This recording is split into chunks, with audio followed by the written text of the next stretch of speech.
अंदाज में डांस को देखना। एनडीए में बेटियों को सुप्रीम मौका। सबसे पहली बात तो ये जो सुप्रीम कोर्ट का जो निर्णय है वो बहुत हिस्टोरिक है हमारे लिए। अब दे सकेंगी एनडीए एंट्रेंस एग्जाम। हमारे दम पे हम दिखा सकते कि हमारे भी ऑफिसर्स बनने की काबिलियत है।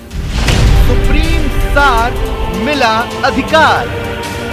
जैसे गर्ल्स और फील्ड्स में अच्छा करती आई है वैसे इसमें भी करेगी, एनडीए में भी।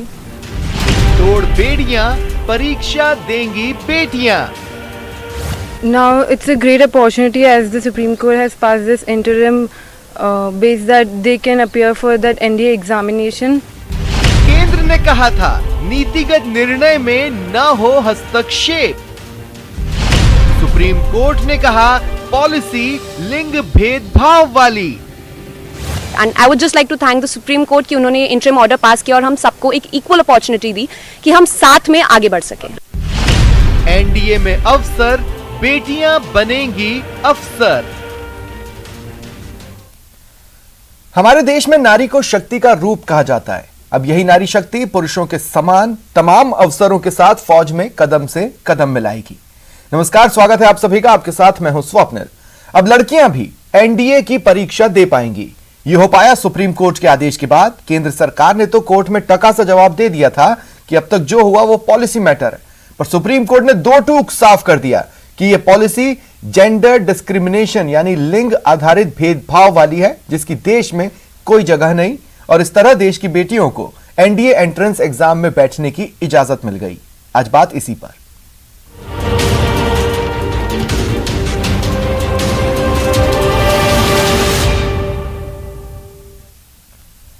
और मेरे साथ जो गेस्ट जुड़ रहे हैं आपको इंट्रोड्यूस करवा देता हूं। Lieutenant general retired SP Kateva ji सैन्य विशेषज्ञ हैं, और नीलांबर झा वकालत की दुनिया का जाना पहचाना नाम, सुप्रीम कोर्ट में वकील हैं नीलांबर झा जी।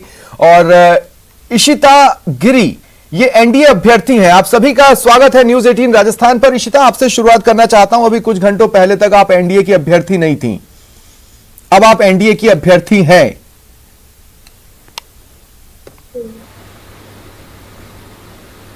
बहुत अच्छा लगता है। मतलब इतने सालों से मेरा सपना था, लेकिन मैं जान रही थी कि अभी नहीं, मुझे ग्रेजुएशन करनी पड़ेगी और मैं इसको करना चाहती थी। मैंने बायोलॉजी लिया था, डॉक्टर बनने वहाँ पे, लेकिन आप ऐसा बोला जा रहा है कि हम लोग का एग्जाम दे सकते हैं, तो मुझे इतना इंतजार नहीं करना पड़ेगा। मैं डायरेक्ट 12th के बाद जा सकूंगी। हाँ, अगर ये मौका नहीं मिला होता तो आपकी तैयारी इस ओर थी, या तो आप ग्रेजुएशन के साथ एनसीसी करती, या फिर ग्रेजुएशन खत्म होने का इंतजार करती और दूसरे जरियों को अपनाती। जी, मैंने बायोलॉजी में रखा है, तो मैं डॉक्टर बन के ऑलरेडी पढ़ने में ज्वाइन करती हूँ।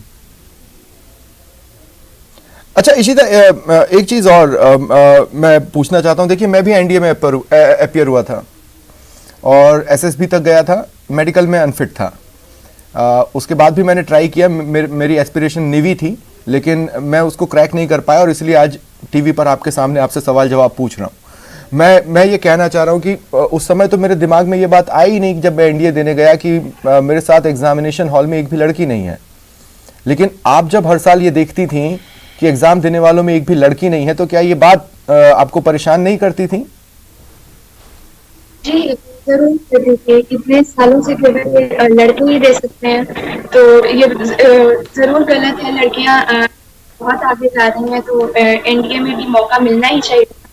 पर बहुत ही अच्छी बात है कि इस बात को भी कंसिडर किया जा रहा है, और हम लोग को भी अपॉर्चुनिटी दी जाएगी। ठीक है Ishita. Lieutenant general SP Kateva ji, जो कि सैन्य विशेषज्ञ के तौर पर मेरे साथ हैं। सर, सबसे पहले तो आपकी सर्विसेज के लिए थैंक्स।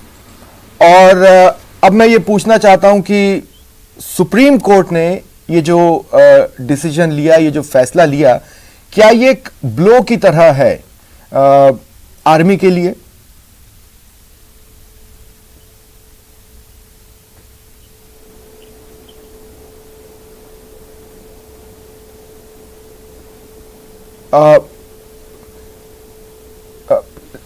लेफ्टिनेंट जनरल सर, आप मुझे सुन पा रहे हैं?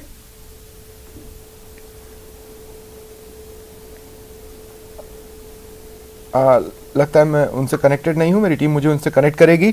नीलांबर जी, मोटे तौर पर जो कॉन्स्टिट्यूशन कहता है वो साफ है, बिल्कुल पानी की तरह, कि सभी को इक्वल अपॉर्चुनिटीज मिलनी चाहिए, और कोर्ट ने उसी स्टेटस को मेंटेन रखा है।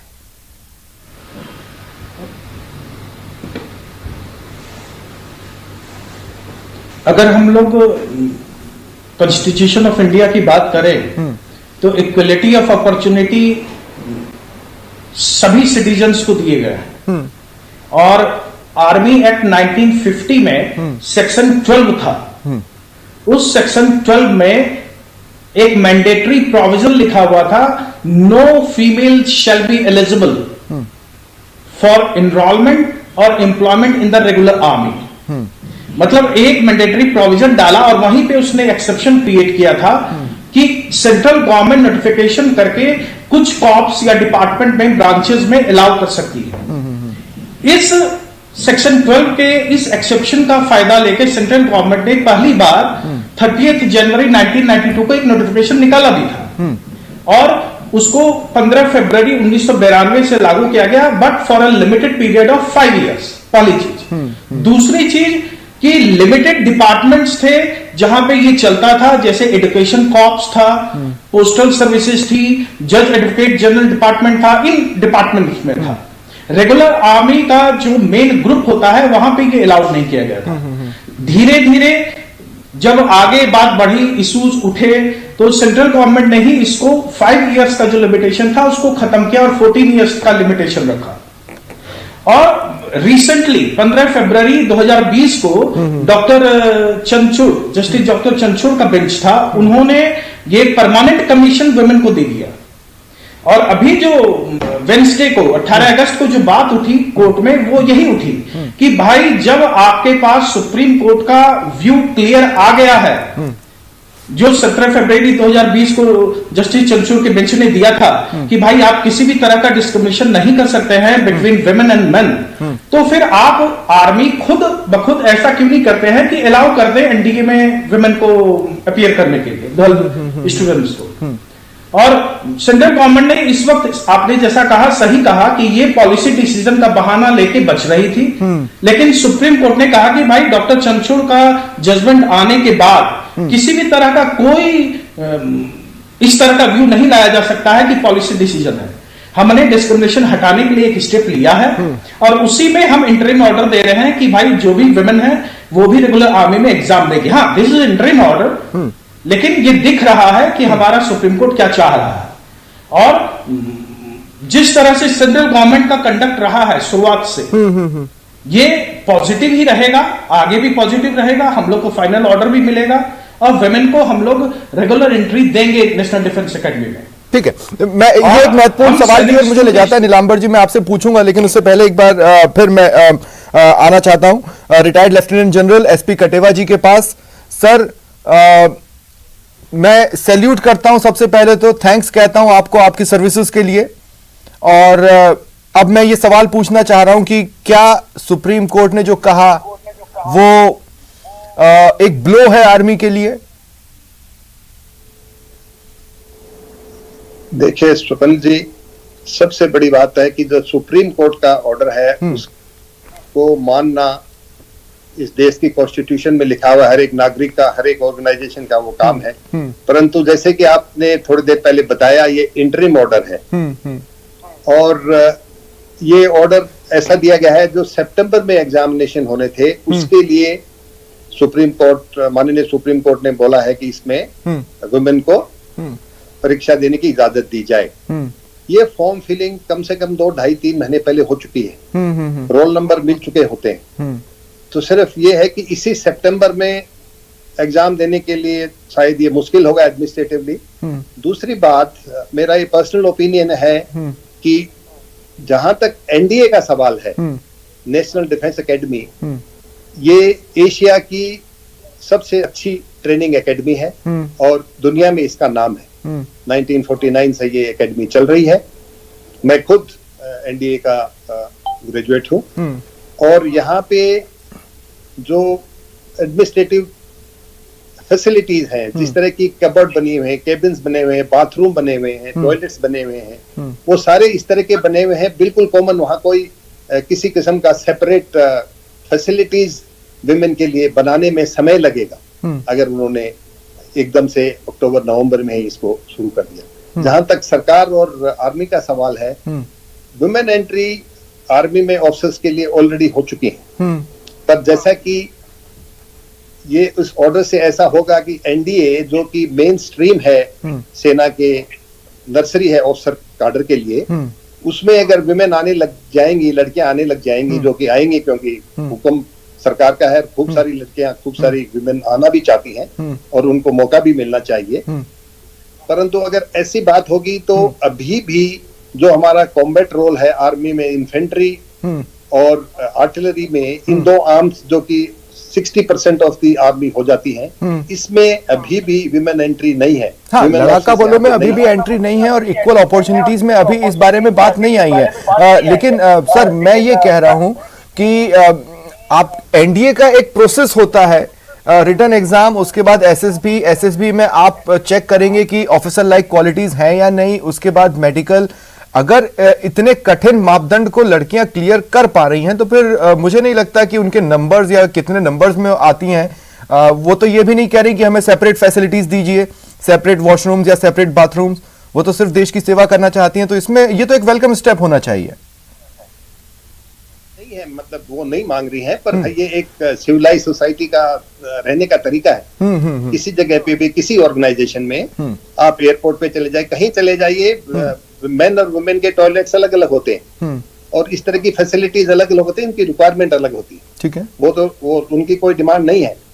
परंतु अगर सारी की सारी वुमेन एंट्री एनडीए में मान लो 50% के करीब लड़के आने लग जाएं, तो फिर जो कॉम्बैट रोल में इन्फेंट्री और आर्टिलरी में तो वुमेन एंट्री नहीं है, क्योंकि वहां की फिजिकल रिक्वायरमेंट बहुत कठिन है।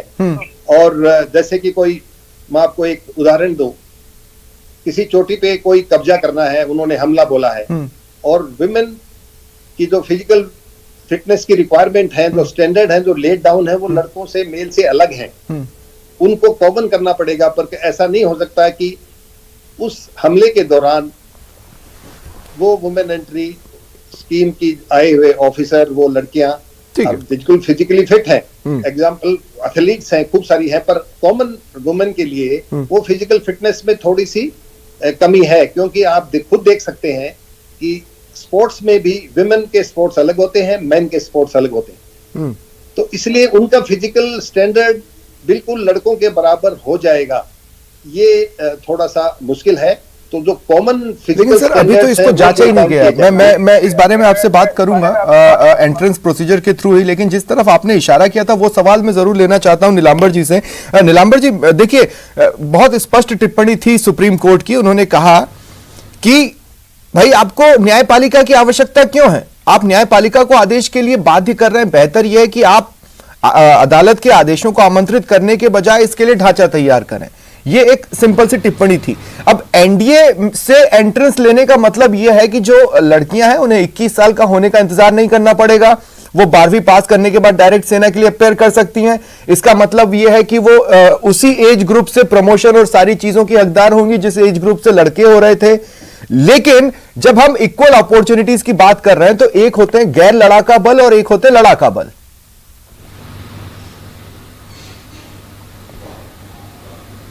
जी, हेलो। हाँ जी, क्या ये फर्दर क्लैरिफाई हो रहा है? हालांकि इंटरिम ऑर्डर आ रही है हमारी। जी बिल्कुल नीलांबर जी, क्या इंटरिम ऑर्डर से ये फर्दर क्लियर हो रहा है कि इसके और भी स्टेप बढ़ना है या नहीं?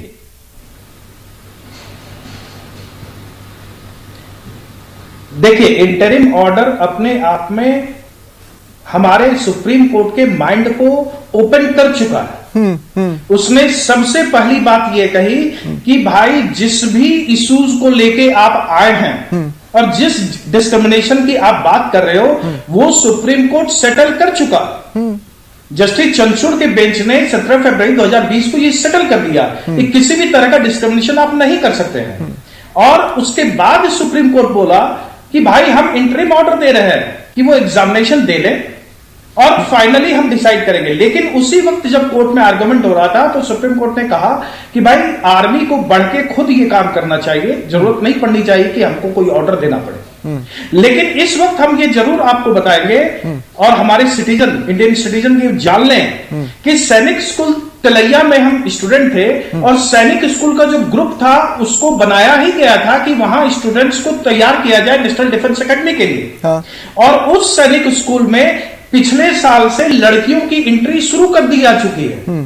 अगर लड़कियों का एंट्रेंस हो रहा है सैनिक स्कूल्स में और इस बार से वो कंप्लीट जितने भी इंडिया में सैनिक स्कूल्स हैं वहां पे एंट्री लड़कियों की जा रही है। अगर लड़कियों की एंट्री सैनिक स्कूल में की जा रही है इसका मतलब है कि हमारा गवर्नमेंट ये सोच रहा है कि जब वो 6 से लेकर 12th तक वहां सैनिक स्कूल में पढ़ाई करेंगी वो एनडीए ही जाएगी, क्योंकि सैनिक स्कूल नेशनल डिफेंस एकेडमी के लिए स्टूडेंट्स को तैयार कर रहा होता है। तो वो एनडीए के लिए एक सपना देख रहा है हमारा सेंट्रल गवर्नमेंट। तो हमारे सेंट्रल गवर्नमेंट की भी पॉलिसी क्लियर है। जैसे ही उसने सैनिक स्कूल का गेट खोला लड़कियों के लिए वैसे ही उसने दिखा दिया कि भाई नेशनल डिफेंस एकेडमी का भी गेट हम खोलेंगे। हाँ, अब ही सुप्रीम कोर्ट जब ये इंटरिम ऑर्डर दे दिया है तो वो किसी भी तरह की कोई डिस्क्रिमिनेशन की बात नहीं कर रहा है कि भाई वो इन्फेंट्री में नहीं जाएगी तो यहां नहीं जाएगी। इशू तो वही है कि आर्मी तो पहले से अलाउ किए हुई है, एजुकेशन कॉर्प्स में, पोस्टल कॉर्प्स में, जैक डिपार्टमेंट सब जगह जा रही है लड़कियां। परमानेंट कमीशन भी दे दिया गया। अब यही किया जा रहा है कि भाई नेशनल डिफेंस एकेडमी में जाने का मतलब है कि वो लोग एक्टिव रोल प्ले कर रही होंगी।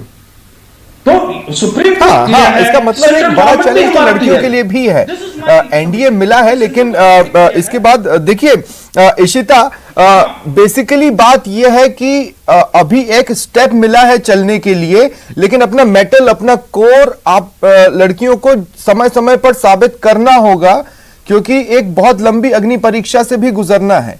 एक थॉट प्रोसेस है जो ये कह रहा है कि लड़ाका बलों में हो सकता है लड़कियां उस फिजिकल एस्पेक्ट्स पर खरी ना उतर पाए जिस पर लड़के उतरते हैं। इस चीज को ब्रेक करने के लिए बहुत ज्यादा इनर कोर चाहिए इशिता। जी, तो हम इसके लिए जरूर तैयार है और अगर मेहनत भी करनी पड़ेगी तो पीछे नहीं हटेंगे। हम अपना पूरा देंगे और ऐसे साबित करेंगे कि हम भी ये कर सकते। हाँ, लेकिन इशिता, आने वाले समय में क्या लड़ाका बलों में भी लड़कियां एंट्री चाहती हैं या फिलहाल जो गैर लड़ाका बल हैं उसमें अपनी उपस्थिति से खुश हैं? उसमें भी जरूर जाना चाहेंगे। अभी उधर भी जाके वहाँ का अपना अलग एक्सपीरियंस साबित करना चाहते हैं। ठीक है, लेफ्टिनेंट जनरल कटेवा जी, सर मैं आपके पास आ रहा हूं। देखिए सर, आपने खुद बताया आप वाया एनडीए प्रोसेस आप गए। जैसा कि मैंने पहले भी कहा, काफी टफ होता है हर एक सब्जेक्ट को रिटन एग्जामिनेशन में सेपरेट क्लियर करना और ये बताना कि हमारे पास नॉलेज है, फिर एसएसबी में जाना, अपने मेंटल स्टेट को बताना, अपने फिजिकल स्टेट को बताना और उसके बाद एक मेडिकल से गुजरना और फिर यह बताना कि मेरे अंदर इतनी संख्या में OLQs तो है कि आप मुझे ऑफिसर बनाएं। तब आप सेलेक्ट होते हैं। वहीं पर मेटल पता चल जाता है कि ये आगे आर्मी उसकी लाइफ को सस्टेन कर पाएगा या नहीं। एक दो लोग जो छोड़ के भागते हैं वो हमेशा रहेंगे। तो ऐसे में क्या हम प्री जज नहीं कर रहे इस नोशन को कि हो सकता है लड़कियां कॉम्बैट रोल में ना अपनी भागीदारी पूरी तरह निभा पाए जैसे लड़के निभा रहे हैं, लड़के भी छोड़ के भागते हैं? देखिए, सबसे पहले जो सिलेक्शन है वो एक चीज है, उसके बाद में ट्रेनिंग करा करके इस फिजिकल फिटनेस को एक्वायर करना कि आप कॉम्बैट रोल में जा सकें या आप ऐसी जो रोल आपको मिलेगा उसको आप पूरा कर सकें, ये अलग अलग चीजें हैं। सिलेक्शन के लिए कोई प्रॉब्लम नहीं है, क्योंकि विमेन एंट्री स्कीम के लिए जो एसएसबी है, एसएसबी बिल्कुल सिमिलर है। उसमें दोनों मेल और विमेन और मेल और फीमेल के लिए एसएसबी का जो पैरामीटर्स है वो ऑलमोस्ट सिमिलर है। सिर्फ फिजिकल फिटनेस के लिए जब विमेन, तो हमारे पास तो ट्रेनिंग प्रोसीजर भी अलग अलग है ना सर, मेल और फीमेल के लिए। अगर मान लीजिए ट्रेनिंग प्रोसीजर सेम कर दें तो जिसको टूटना है वो टूट जाएगा। कॉमन ट्रेनिंग प्रोसीजर हो, जो कि मिनिमम रिक्वायरमेंट है कल, क्योंकि ये आर्मी जैसे देखिए आप सिविल सर्विसेज में ले लीजिए, यहाँ कोई आदमी की हाइट किसी की 4 फुट हाइट हो उसको भी कोई प्रॉब्लम नहीं है, वो भी जा सकता है क्योंकि डेस्क का काम है। जिसकी इसी तरह से मिनिमम हाइट के क्राइटेरिया है, मिनिमम फिजिकल फिटनेस के क्राइटेरिया भी हैं जो अभी अलग अलग हैं। जैसे 2 माइल भागने के लिए लेडी का अलग टाइमिंग है, मेल का अलग टाइमिंग है। ये एक कॉमन टाइमिंग बनानी पड़ेगी अगर हमने चाहते हैं कि हमारी लड़कियां कांच की टूटी हुई प्लेटों पर डांस कर रही है और भरपूर एंजॉय कर रही है।